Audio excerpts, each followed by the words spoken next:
morning, good morning, good morning.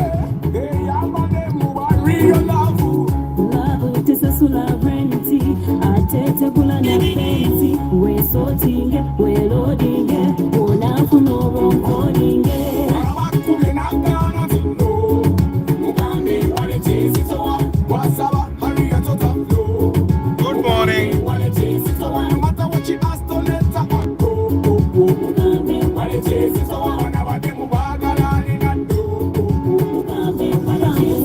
It's not the way, give me what I need, give me what you need, boy, now cause I service it, my body, my looks, they could touch them with fire. Girl, you got me feeling like On some balance, I'm feeling blind now. they can go to all of us in Kuwa we holding hands at the muchuba. Balumia, Bagala extra man, Bagala Musikila, Museta, you play your mind. Mawana, Mateka Kanyewa, Basuila, Nyama, Bakwasa, Mabela. No, no, no, no. Wasaba, hurry to top floor. No matter what she asked, don't let her go.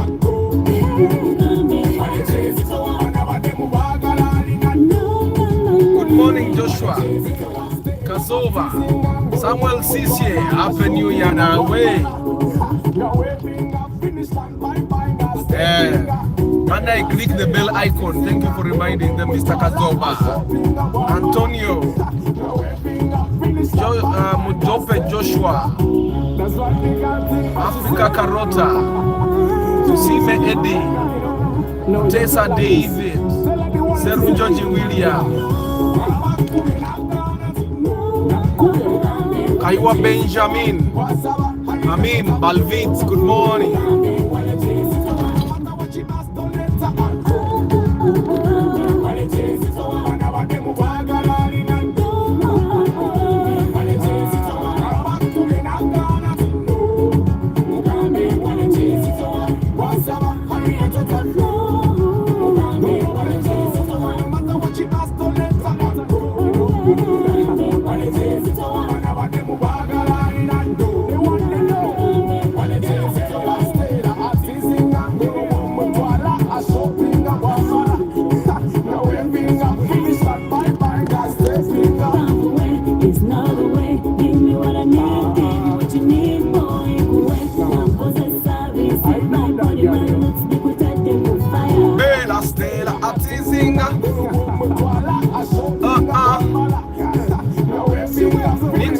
Good morning. Ha, we know the girl, she tell you that, you know, she walks away, you know, she comes. That's why she say every time. Good morning, people. How are you today? Hey, today is a Friday, so it's Question Friday. You ask questions, you get answered. Yeah. Tunatoing the season your podcast. Naro. Yeah. But today is since it's Question Friday and you chibuzo changingo bawa na njagala kumanya ani ine chibuzo about cars. Now there are people that inbox me on WhatsApp.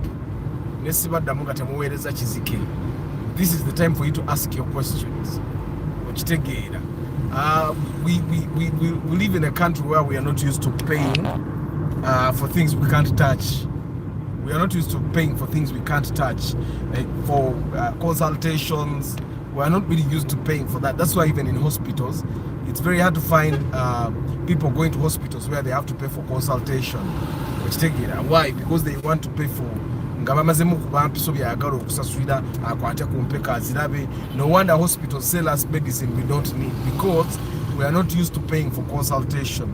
So the reason we have Question Friday here is for you to ask your questions in the open, so that even other people that had similar questions would get the answers right here for free. But other than that, when you come to my inbox, it's pay for you. You have to pay. When you pay the 50,000, if you end up buying any other service from me, for example, if you end up purchasing a tracker from me, or you end up purchasing a car alarm from me, or you end up hiring me for pre-purchase inspection, that 50,000 gets deducted. Katibubanga tracker yana mwetano nga wampe mitwali ita neja consultation, the 50,000 gets deducted. After we install the tracker, you only pay for 400,000. You get. So the consultation is standing in 2024. So if you text me and you're asking me about cars and I don't answer you, don't be offended. That's just how I do business. There is a gentleman that texted me yesterday and he was asking me about cars. I have a prompt that comes immediately when you text me for the very first time. But man, answer me please. And actually I'm toning it down a little. It was a little rude, more rude than that. And I still did not answer. So he called me. And yeah, he was talking about cars. And I told him, but that's how I do business. So you deposit 50,000 on my phone and then we can talk about cars. Which take it. Then he deposited the 50,000 and then he called back again. And then yeah, we talked very. When you pay your 50,000, we can even talk for the entire day on the phone if you have the entire day. I can call you because you are paid for consultation. You get it? Because I've found that majority of the time when you guys WhatsApp me to ask about cars, the questions you're asking me I've already answered here on the YouTube channel. Which take it. There is literally no question about cars that I've not talked about. There is nothing you're going, at least about the majority of the cars that you guys buy. There is literally no question that you're going to ask that of a subject that I've not talked about. We have literally at least knocked on it. Which we are definitely going to talk about them. So far, you remember you guys are introduced Christmas in my car campaign. And then we fixed an outlander, Yagano Kutusasula. I actually have a key, part of the key thing from his car. Yagano Kuchinona because he doesn't want to pay. That's why many people that have been wanting to do Christmas in my car campaign, Mbadde Mbagoba specifically, because Ugandans don't like to pay, which take it, a majority of Ugandans don't like to pay. And there is an example that Musomesa Samuel Sise gave me yesterday. He helped a friend of his go buy spares. The mechanic quoted 1.6 million shillings. Kuduka jenalaga Musomesa nagenda nabigula kumiti. Namuyamba nagenda nabigula kumitwalo 85. This person yamuwadde mafuta gokka. Ngamusavinze sente mmeka. Omanyi omuntu ng'obadde ogenda spendinga million emine emitwalo 6, omuntu n'akuyambako n'akusavinga half of the money. Because bw'oba ogenda spendinga million emine emitwalo 6 olina kugulira ebintu ebyo byennyini ku million emine emitwalo 85, osavinze emitwalo 75. Okitegeera.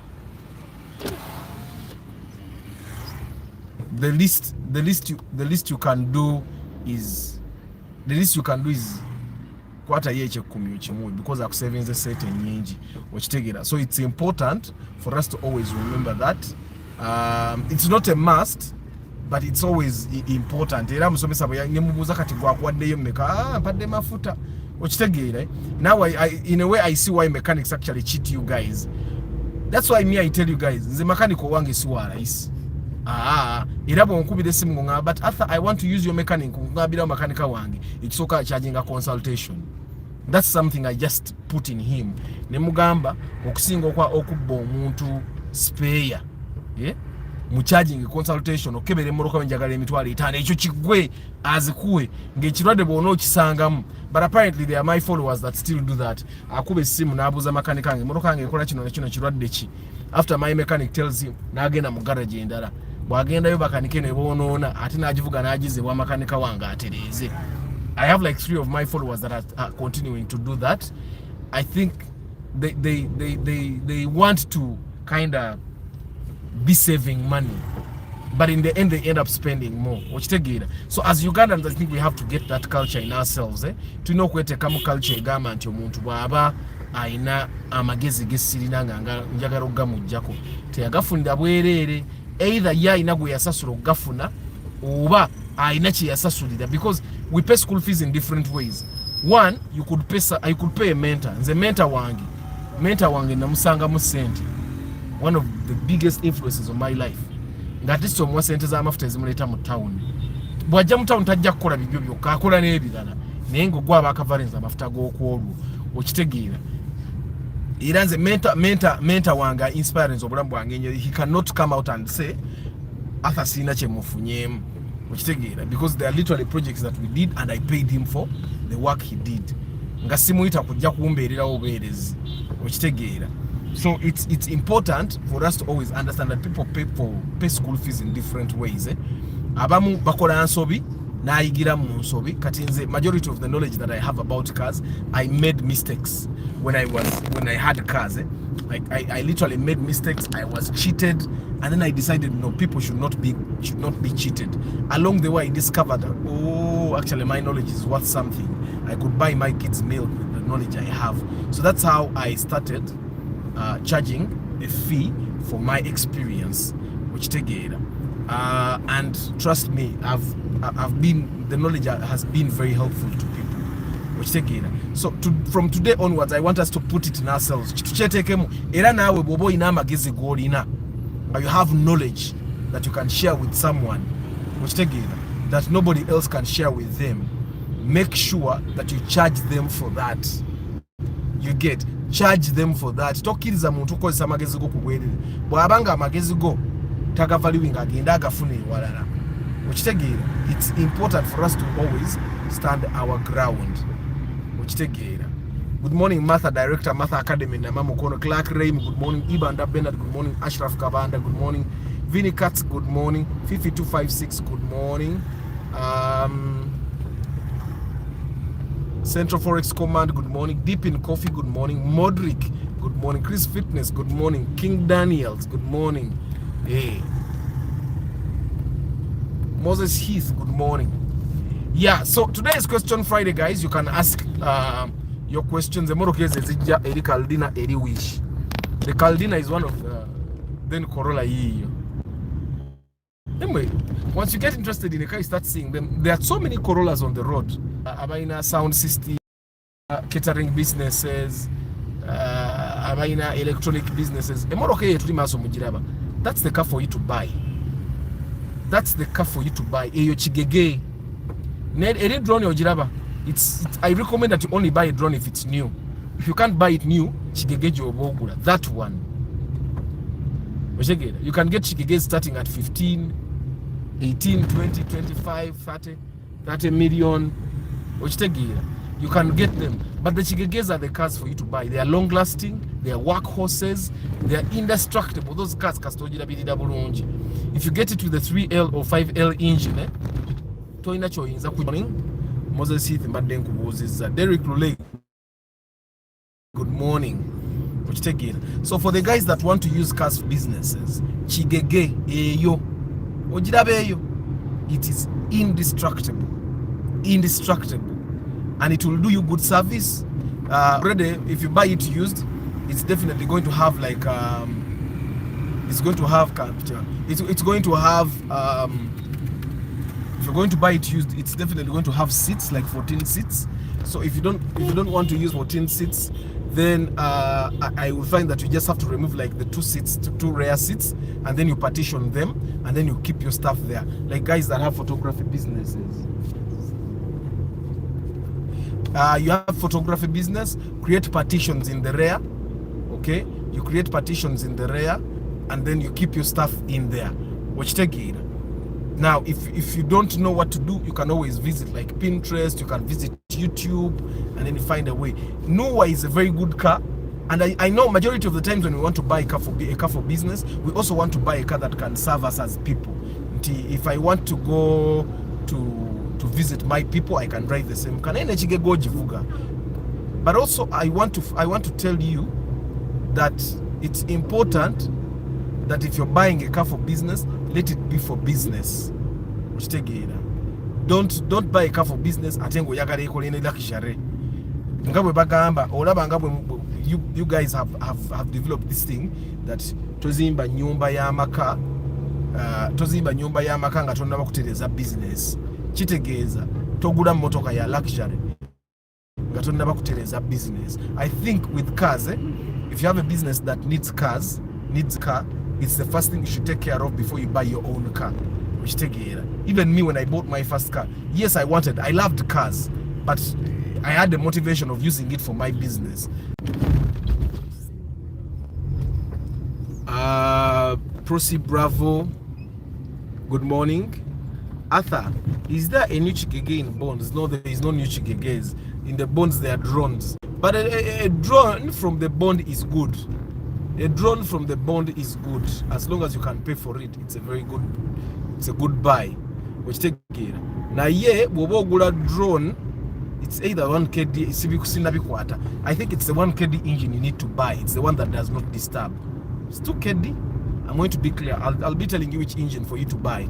Now, if you find the drones with the bad engines are very cheap in the bonds, which take it, and the drones with a good engine are a little expensive. But if you can afford the drone, buy the drone from the bond. Even nunji.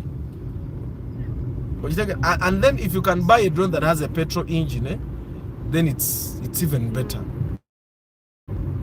A drone with petrol is even better because petrol engines are literally indestructible. Which take it. I need a truck driver for a fuso. Innocent Alex. I have guys on TikTok that are looking for jobs. I even have like I have a post where I told drivers to comment with their contacts to tell you which cars they drive, which permit classes they have. I'm thinking you can get someone there. David Kutesa, is it possible to change a Chigege engine and put it in a drone? Yes, people do that literally all the time. But isn't that too much trouble for you? Isn't that too much trouble? Kati olaba droning eyo gochogamba kati yo drone bwesiba munginizaye nungi because the drone engines are actually better than the Chigege engines. It's just that Ugandans are used to the engines they are used to engines that they don't want to service. Like engine ya Chigege solo jivuganga to servicing for some time. Na ya drone no servicing. That's the thing with Ugandans. That's why mechanics were telling us the engines are VVTIC nungi because the old EFI engines you can literally drive it for years ngato servicing properly and you still be okay. But these VVTI engines service the engine even changes sound, which take it. So you will have to literally do service, which take it. So if there is a truck driver that has no job, Alex needs a driver for a fuso. Yes. So if you have a brother or a cousin or whatever that has a permit for fusos, tell them to kind of innocent. I would definitely advise you to visit my TikTok channel. There are guys there that are so many people are looking for jobs. There are so many guys that say they drive trucks. They have those permits for trucks. Maybe you can check them out on TikTok. Arthur, how is Accord 2007? Ashraf, as a matter of fact, I'm going to visit an Accord that belongs to one of my followers here. It has some issues. We are going to work on it. We shall be able to fix it, I'm sure. So, but Hondas on generally, Hondas have been known to be reliable. Hondas have been known to be reliable. So waba omuntu avugisa ekimama n'ogamba kampisa agende oba yakalaba emmotoka emusajja wa Gulore. I don't know if he's going to be on the road for a very long time. Avuga bubi omulaba loole tebazivuga batyo abadde atomedde n'omuntu loole tebazivuga batyo. He's an idiot.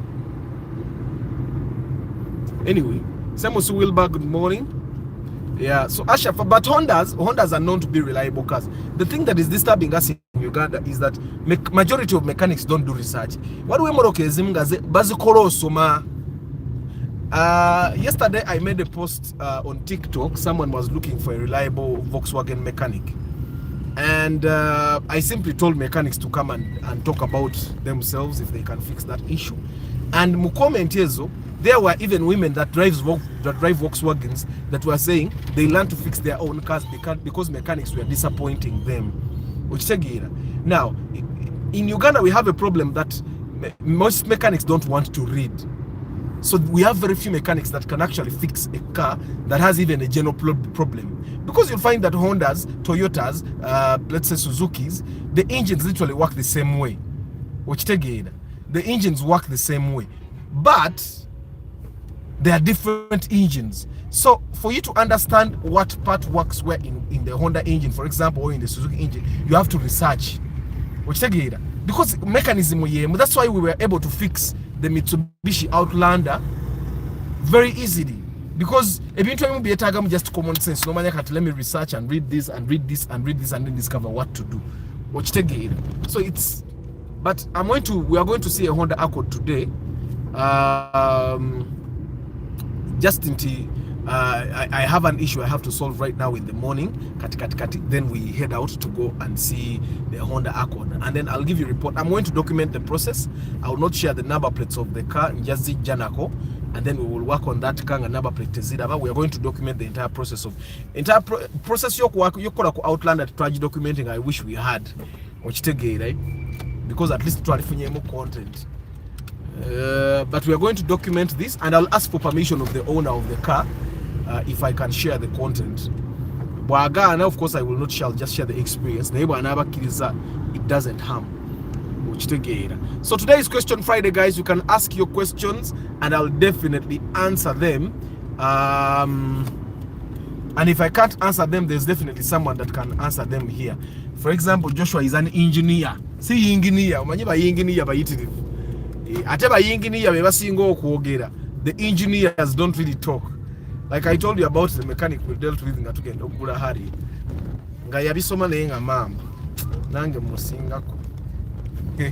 Nange musinga ine bintu byake bidanga alinga akibire moroka ya diesel. Choki moroka ya petrol. Ngala chichi no. Nga ine bintu bye kwasa ku motoka. Okay chichi no. Nga umuntu alemesa omuntu emoroka enungi. Nagenda nakuguze moroka embi. But anyway, regardless of what happens, we move.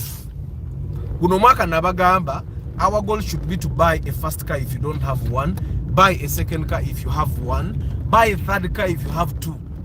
That should be the goal. That should be the goal this year. Because we are car lovers. Kati bobo ine moroke munge kutambuza bibyo, buy a second car, at least ekole business, at least buy a second car ekole special oba ekole Uber. We need to buy the cars. You buy a second car, at least ekole Uber oba ekole special oba ekole taxi, but don't buy cars like that one. Ukirabe ekyo bakiyita kikamule kirabika nabubi ate yo mvundu. But whatever it is, togula moroka mvundu. Question Friday, I'm going to park somewhere and read your comments. So katwano sobola kusoma because the road is a little bumpy namwe muluwulira, but I'm going to read your comments. Yeah, Question Friday, guys. Abesi nagamba happy new year banange, happy new year. Guno mwaka ngabo tugule moroka. I want us to get into the habit of paying people for their knowledge.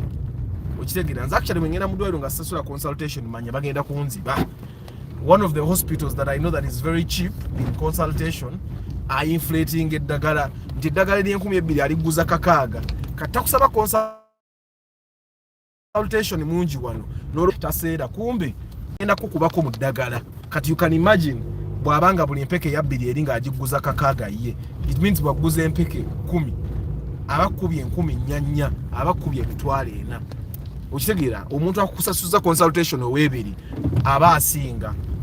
Okitegeera, me I would rather pay consultation 20,000 than be given medicine at inflated prices. Okitegeera, and that's what happens. Era buli wogenda omuntu okukolera natakusaba consultation. Professional garages or professional mechanics will charge you for diagnosis. Okitegeera. Naye kati nze nabagamba makanika babba ebiseera ebisinga because alaba gwe spare gwe yagala ogule bbeeyi nakubirawo mu spare.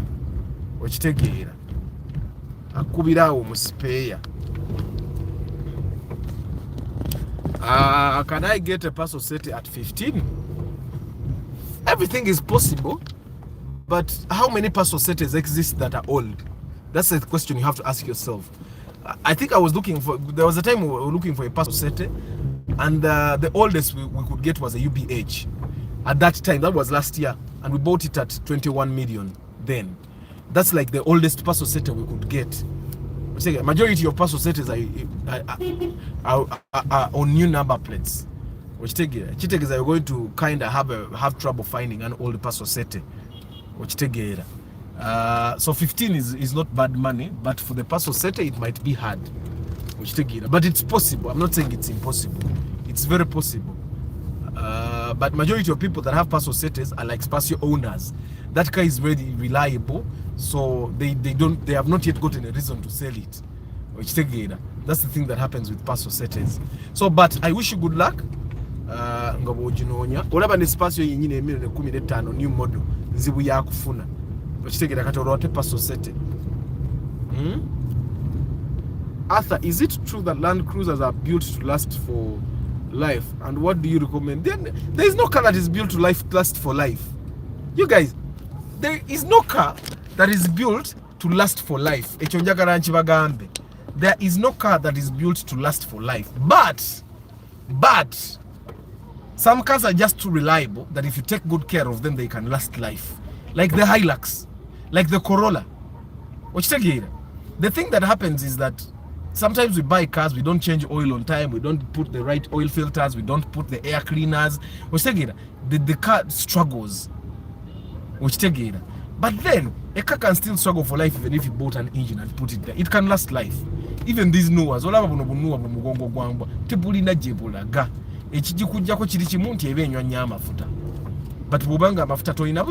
that car can last for life. But even Hiluxes, they last for life. Hilux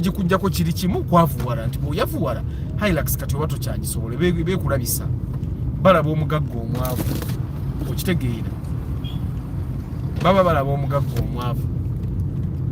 So anyway, I'm going to park somewhere and read your comments as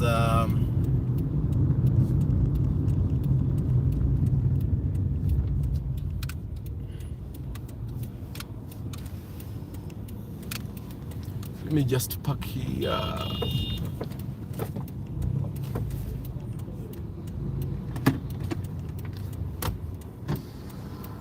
Huh? Ay, bade manyo ine kyamagezi kyongamba. Omusajja ayinza okuleekaani akuleekaanira n'olowooza. Yeah? What happened? What's up?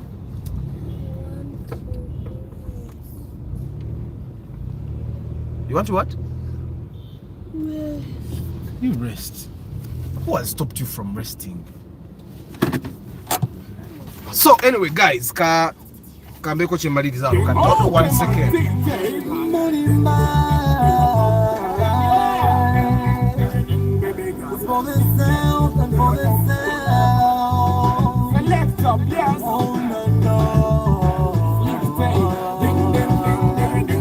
So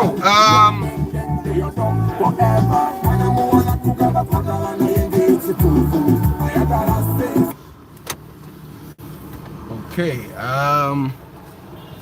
good morning, Ben Kako.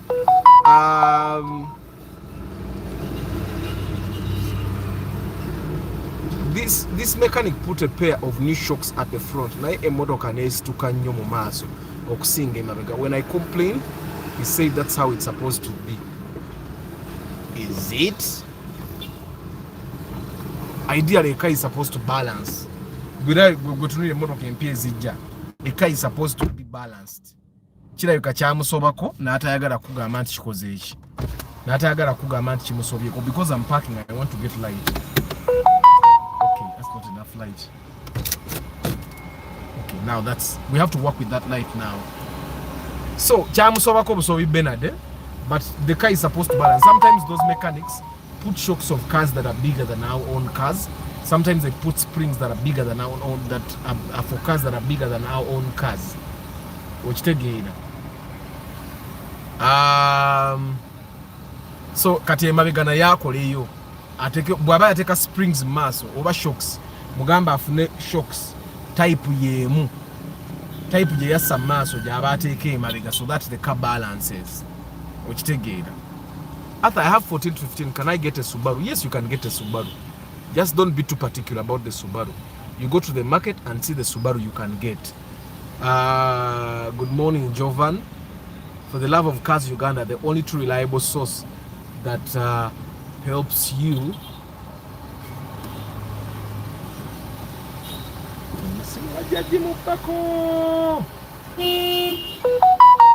Esimu bajajiba.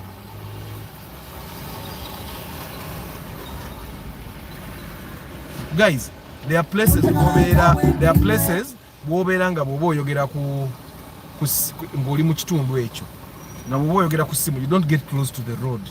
You stay away as away from the road as possible and you start in a very safe spot. Otherwise essimu ababoda bazikwata ne bazitwala. Okitegeera. Good morning Nicole. Amina Starch, you guys subscribe and share. Juko Nicholas, how are you? I'm done with liking today's broadcast. Hey, banange tuchikole buli amara okulakinga broadcasting ayogera kati maze tulikinga broadcast banange ka wish Mr. Arthur Ntandiso Kasonda with 3 million added December last year. They will reach there, God willing. Good morning. Yeah, good morning. Ogena atakati oinagula new model. One knows where is atujja kuba tusobola ofuna new model. Saddam, good morning. Medi, good morning. Vinny Katz, Arthur, what used car can I get which serves purpose for Sienta on 1.5 cc? 1.5 cc.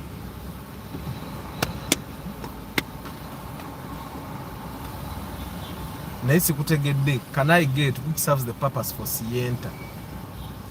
Anti rebera Sienta, oyinza ofuna paso sete,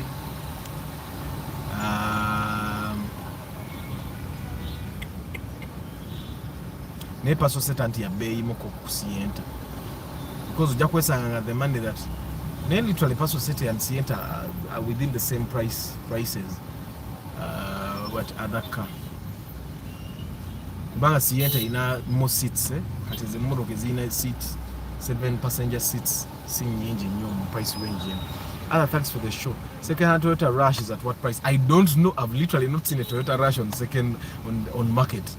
Abantu abagula Toyota Rush babwagala nnyo. Then the second thing is most of them bought them very expensively. A Toyota Rush was being sold at 45 million shillings. Okitegeera. Let me put my light on. Nja kusigala nga nkuba serif. Okitegeera Prosi Bravo. Toyota Rush was being sold at 45 million. So anybody that bought a Toyota Rush at 45 million, edabo anaba akuguzanga ajivuze yongo mwaka ajja kwagala ajiguze million ya 3. Okitegeera. So beera ngo okimanyi.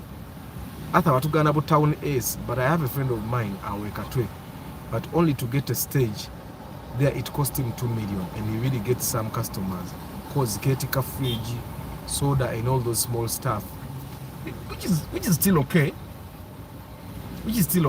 Sabu bagana, but I personally told you that me looking at the value that car gives me and looking at the price range, instead of buying that town S, I'd rather buy an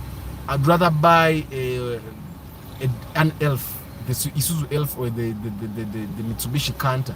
They'll give you much more value. Okitegeera. Atenga 2 million nabavuga special, even the guys that drive special hire, they pay money to be on stages. Even the guys that drive borders, they pay money over 1 million shillings to be allowed to be at a stage. Okitegeera. So that's something that you should not forget. Buli muntu wali stage asasula. Okitegeera.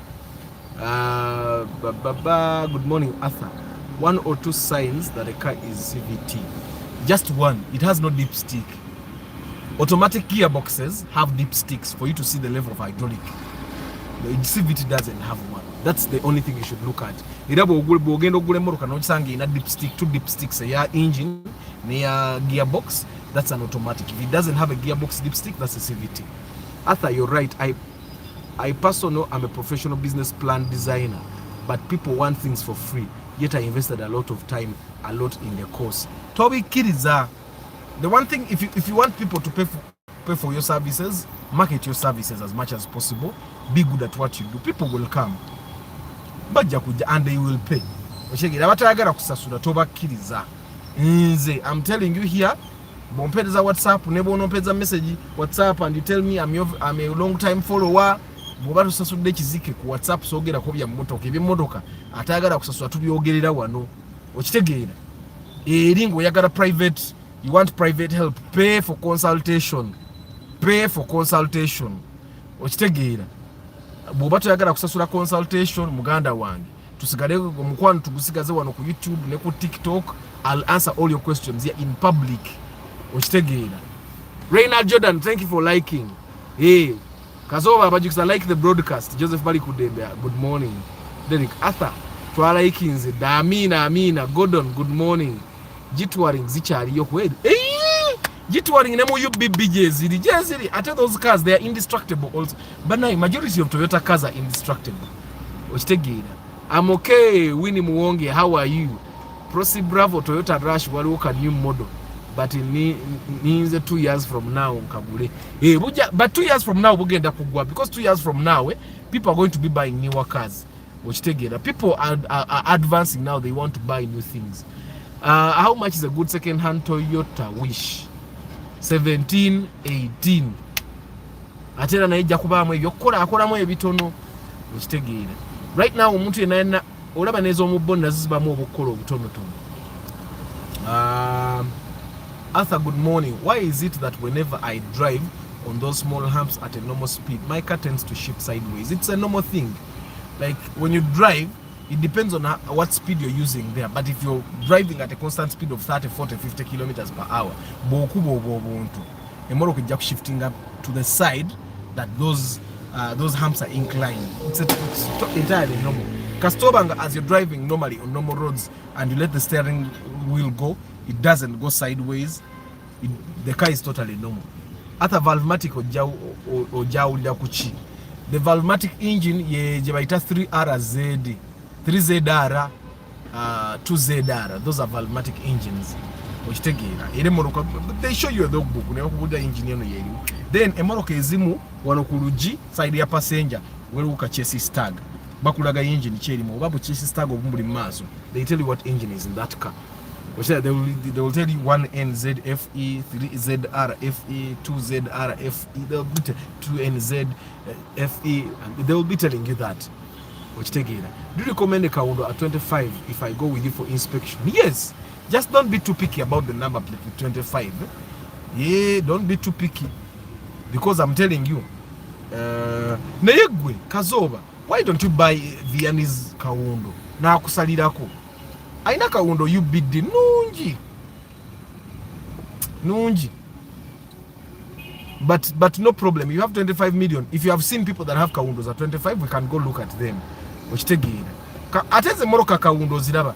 It's one of the easiest car to inspect. Engine is zingamfu. Engine is Morokeze zisingamfu. Echechon kugamba because ezo engine za Kaundo zifa nnyo. Kati nyangu nnyo ya kutegeera nti nfu because ezisingamfu. So we can go and inspect it. Abwe naba nfu zinja kugamba. Okitegeera. Good morning Jovan Mugume. Good morning Kutesa David. Amina webale kulaikinga. Eric, how much is Ipsam perfect condition UAYUSZ? Ipsam amazima kankubulire. Nze sali ku advise nze gula Ipsam esuka milioni 10 no matter what. Wampulira? It doesn't matter why UBB or why UBZ, don't buy Ipsam beyond 10 million. That's in my thinking. Why? Ipsam, right now the fuel consumption of the Ipsam is not friendly at all. With newer cars like the Wish coming on the market, Ipsam consumption is a lot. So I would not advise that you buy the Ipsam more than 10 million, regardless of the number plate. Thanks for the broadcast, Amina Stanley. Brian Emma, it's always the rear side that shifts as I pass. Hey, if it's the rear side, Brian Emma, check if the stabilizer bar, the rear stabilizer bar is still in that car. The normal cars, okay, majority of cars, I don't know about if it's a car that doesn't have. Cars have stabilizers bars both in the front and in the rear. That's why Buzedi kwa attack. So check. I'm wondering when it entered. Eganyo kufuru. Kaninde mali broadcasting jigo be. Ifuru moroka yange nyonjo. Waka yingide mnganzo budde wodi. So anyway, Brian Emma, if you hit humps and the rear side changes, soko keberoba stabilizer bar mweri. It's also possible that the stabilizer bar is in there, but it's broken. The car has a stabilizer bar in front, keeps it in line. It has a stabilizer bar in the right, keeps it in line. So check if all of them are there. There are cars, of course, that don't have a rear stabilizer bar, but majority of cars have both. Then, we're shifting mabegeyo. Check waba wali suspension things. Banzo walwe moroke zina zedi mabega. Walwe moroke zibira ne bushes. Check if the bushes are also okay. check if basically everything that is in the rear is okay. Normally the bushes in the rear, the suspension system in the rear, people don't really maintain it. Even mechanics sometimes don't check it. So bush is ifa nezononekera wabayo zedi nekutuka, people don't care. Abantu bafanyo maso wano. So check the rear things to see that they are okay. Is Primo new model 1.5 liter reliable for someone to buy and enjoy? It's a very reliable car, but if you're buying a Primo new model, the 1.5 liter engine is a little small for the body. So I would recommend if you're buying a Primo new model, buy 1.8 liter. After X-Trail baji koze nina gwe nakoledde inspection wane Dubai eringa RAV4 mpya. Ate reliability na of course mwabe Dubai kati motoka muvuga mpya okitegeera abe Dubai muvuga motoka mpya, so I wouldn't want to compare the X-Trails in Dubai with the X-Trails in Kampala. So X-Trails tuvuga kati abavuga X-Trail mpya bavuga X-Trails mwaka bavuga X-Trails mwaka 2015 2016. Those are the guys that are driving new X-Trails, but you guys in Dubai are driving probably X-Trails of 2020 2021, right? Arthur, don't you think the Harrier 2.4 liter will be affected in price by the Harrier 2 liter in the long run? Of course, definitely. That's not to be even debated. Teri atagara moroke itanywa. So if someone can get a Harrier that has a 2 liter engine, if someone can get a Harrier that has a 2 liter engine, why not? Whatever nebo yembe runs, you Harrier 2.4, no about 2 liter, I'll definitely buy a 2 liter. However, then the question would have to be, is the 2 liter engine powerful enough to shift the Harrier? Of course, the Harriers that have a 2 liter engine are not as bulky as the Harriers that have 2.4 liter engines. Buba butonomu, even the bodies was a little more fragile. So it's important for you to always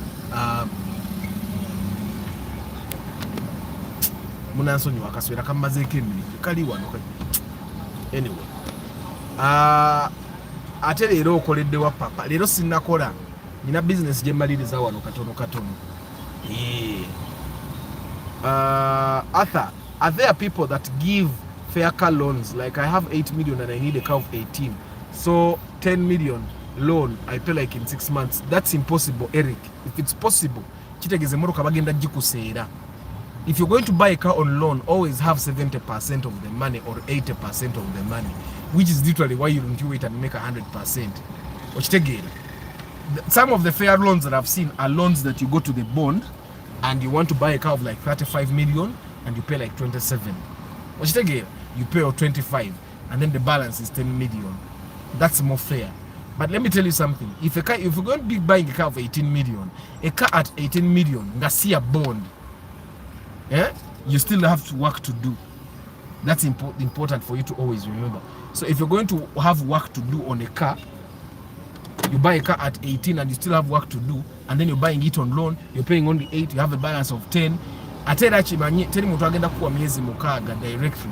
Omuntu akuwa miezi mukaga moroka agenda baji inflating. So let me tell you, if someone is selling to you a car at 18 and you're paying only 8, they'll sell it to you at 23. That's a fact.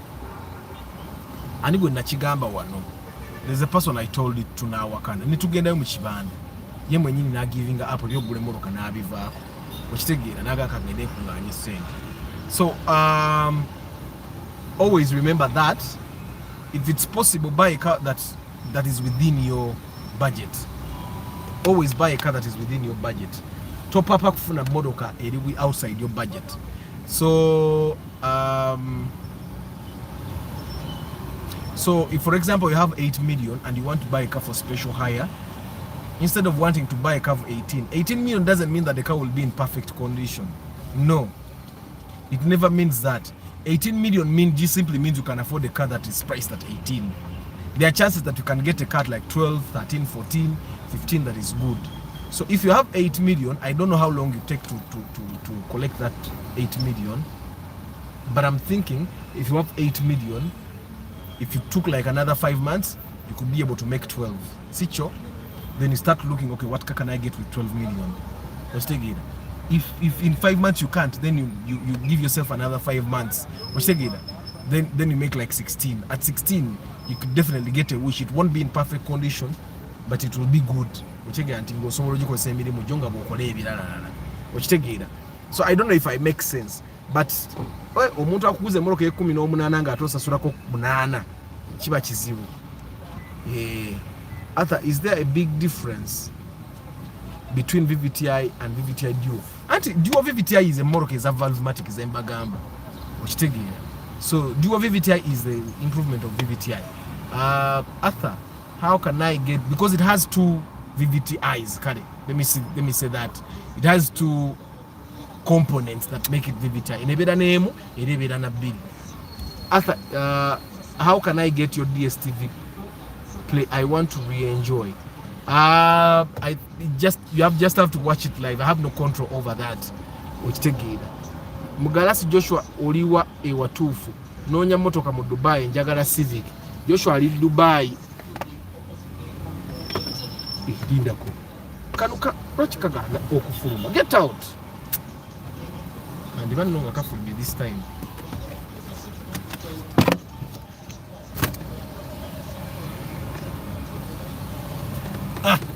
Ndabika nkamaza akaswera ako baye kinzo kumalako emire motoka nyonjo. So anyway, here checked Rumion, mechanic says auto, service guy at Shell says CVT, dipstick Sijiraba. We antique and mechanic. But you guys, one thing you need to understand, mechanics are not the most informed people as well. They have been in the garages for long, so they know more than you. But they're not like the most informed people. A moroka webata ina dipstick ya CVT. A moroka's automatic is on ina dipstick. Ichonchigamba. Arthur, okuja hunga dipstick yagwa. Katugwe mechanic baba kugamba the car is automatic. Mugamba akulage dipstick over dipstick weraga. Ochitegere. Arthur, how reliable is a Probox for upcountry fieldwork? The Probox is very reliable. It has the 1NZ engine. Teina jedaga. Good morning, Arthur. Thank you for this wonderful session. Happy New Year. Happy New Year, Francis, as well. Thanks for the knowledge. We shall inspect a wish or Ipsam this year. Amina. Banange, like the broadcast, chino chifule massive. Thank you, Kazoba. Guys, you guys are 52. Like the broadcast. Good morning, Adams. Anyway, I'm saying people, I do pre-purchase inspection.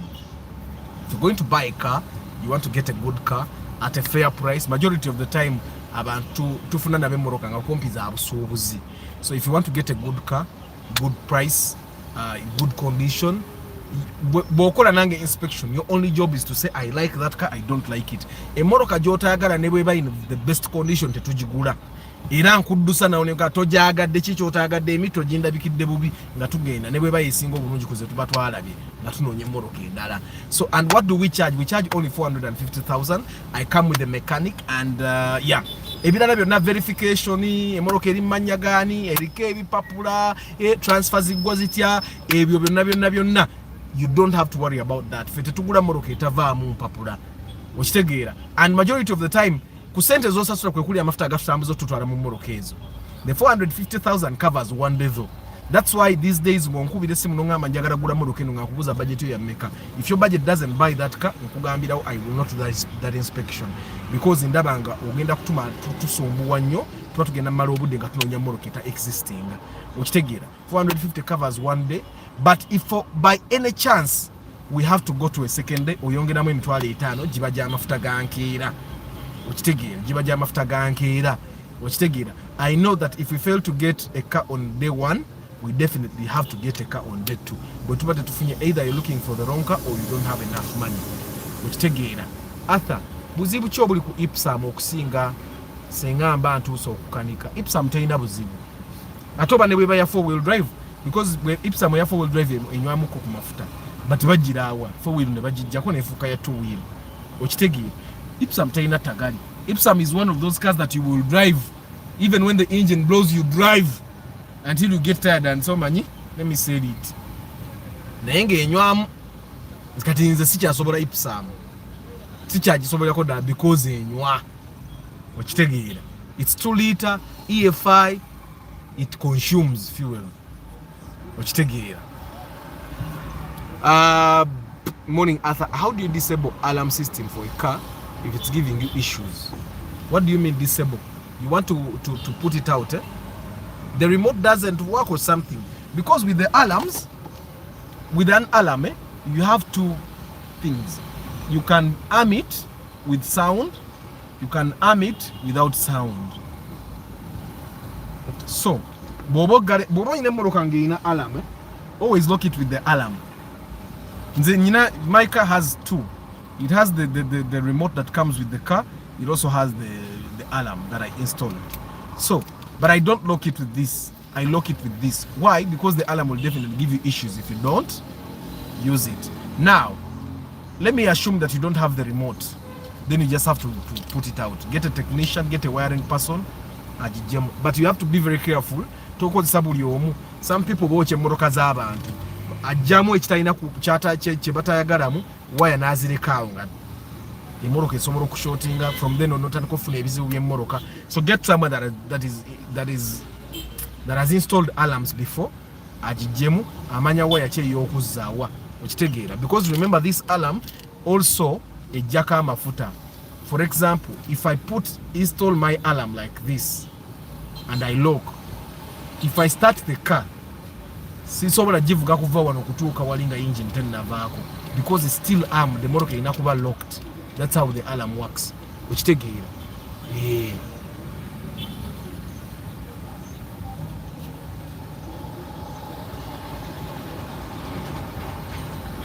Stanley agamba Arthur, some mechanic on TikTok saying VVTI Duo is improved VVTI produced between VVTI and Valvematic. Why? Buli omu alina engeri gy'akolamu research bwe. It's also okay.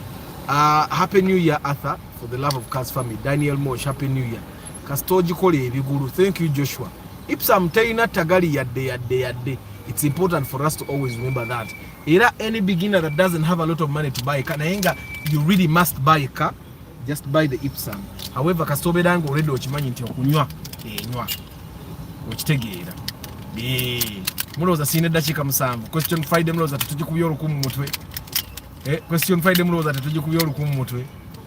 Yeah. So my question tusigera sola gibabuza because we have 7 minutes to hit the hour. Ate njagala nnyo kati bwenkola broadcast 1 hour. Okitegeera.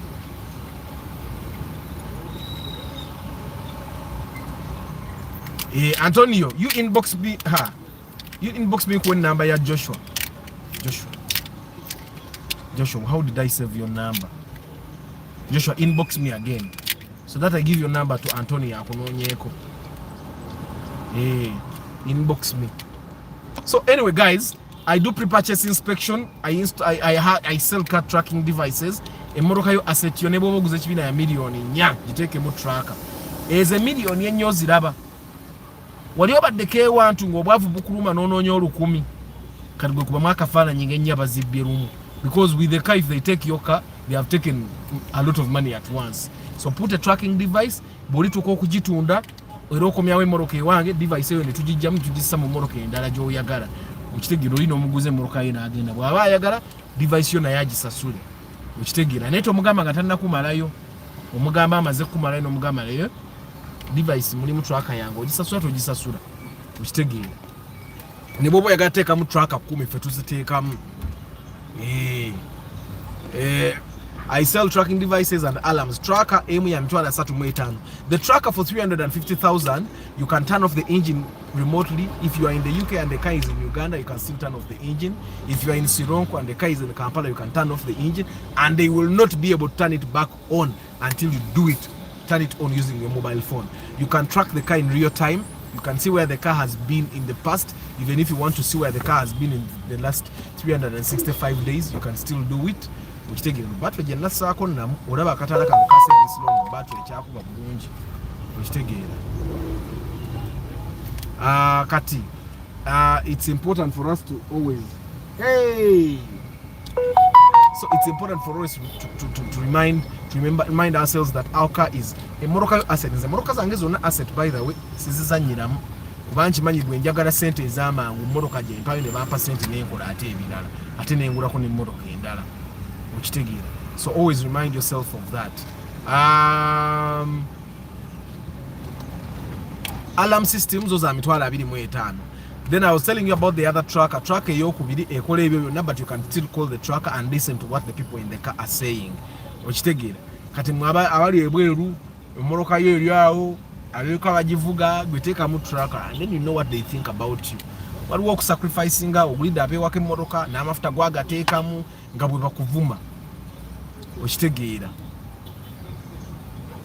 Arthur, I need to pay inspection fee in advance. Me, I have no problem. You pay. Hey Arthur, Primo new model and Alex, which one is better? I would take the Primo.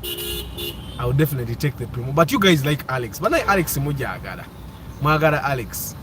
Vinicats, Arthur, I have a round old shape, but yet I got engine. I take it refuse to change gears. What should I do? Kadne gear and full. You buy a new engine and gearbox. Just buy a new engine. Izo engine zara umugate ziterera. Buy a new engine. Buy a new gearbox. You can go to Chiseka, I don't know where. You can find place where they sell. Or engine and gearbox in Gabia. Or Vinicats, you can import them. Just import a full thing. But the engine get it complete, and gearbox get it complete. You just put in the car. Don't damn the mechanical. I love the way you market the inspection. I'm very confident you're going to get more customers from diaspora. What one is feri. Amina Emma. Na yaba diaspora sigizagala ku inspecting amoroka ngatoliwo. Either beerawo oba omuntu akutegeerera akoleki. Abeerewo. So that emoroka tugule emoroka nga naawe ogisinga. Teri gula emoroka. Tugule emoroka ya pink. Ogenda okudda e Kampala. Ati mulaki mwagulira emoroka ya pink. Okitegeera. So you have to make sure that omuntu ali e Kampala akutegeera. They can make a decision for you there and then. Okitegeera. Kansoma amanya ambasibule.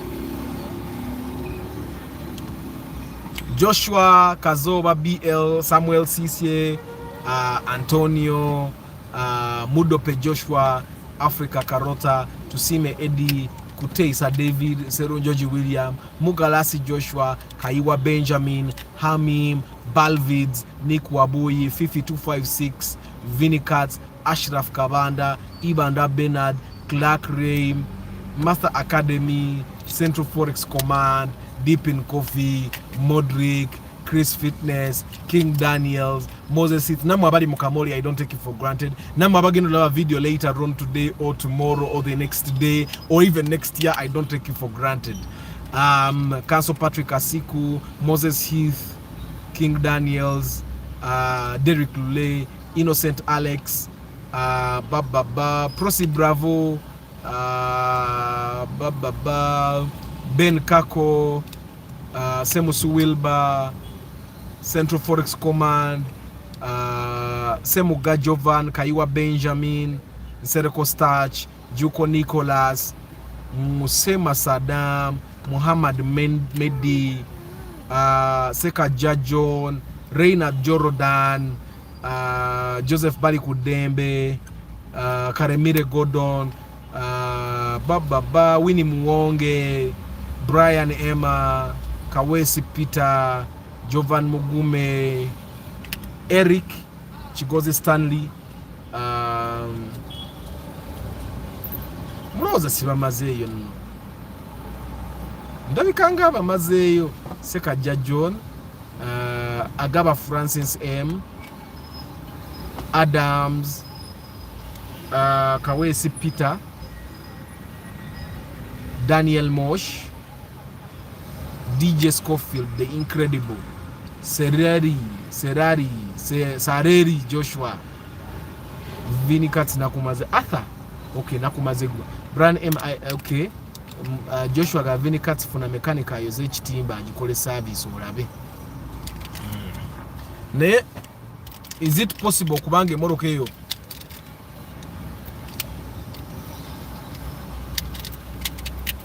naye muna abantu bakola service, sometimes you buy a car nosanga ebintu ebiri mu engine yo mu gearbox notya n'okutya. I think that's the first thing that for guys that are buying automatic cars, when you buy a car, the first thing you should do is service both engine and gearbox. Okitayina n'akatimba bakozi. Anyway guys, thank you very much for being part of the broadcast. My 1 hour is officially over. Thank you for being part of the Question Friday. I hope that we have learned something new. I wish you a very lovely day. May God bless you Tomorrow will be Saturday. Our broadcast will be at 5:15 p.m.